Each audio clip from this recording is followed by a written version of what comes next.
મારી કાઢી લો. પણ હવે છેલ્લી વાત આ ટૂંકમાં હું કરું. આયા સરપંચ બેઠા છે એટલે મને પ્રસંગ યાદ આવ્યો. ઠાકોર છે ને ભાઈ, હા આ તમે હું મારો વાંચવાનો પહેલેથી શોખ, એટલે હું પ્રસંગ મેં વાંચેલો આજથી વર્ષો પહેલા. સાહેબ આ દેતરોદ નામનું ગામ છે, કદાચ કોઈ જોયું છે. દેતરોદ નું દહેવાણ કોક દીક વાર્તા વાંચજો સાહેબ. એક મુસલમાનના કુટુંબને રાખવા માટે નથુજી ઠાકોર નામનો માણસ 700 જાનૈયા ખપી ગયા છે. હો ન્યા દીકરીની જાન આવતી હતી અને ઠાકોરનો દીકરો નથુજી કરી અને ઈ પાદરમાં દીકરીની વાટ જોવે છે, નથુજીનો બાપ અને દીકરીની એ વખતે રાતના ફેરા.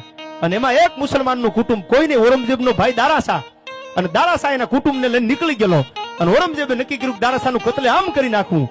તેથી દેતરોજના પાદરમાં એક નાની એવી મસ્જિદમાં એ રોકકલ હાલતી હતી, એમાં હાંજનું ટાણું એટલે આ જાનની વાટ જોઈ અને એટલામાં પાદરમાં આટા મારે, એમાં અવાજ આવ્યો રોવાનો. એટલે આમ જોયું તો નાનું એવું કુટુંબ રોતું હતું.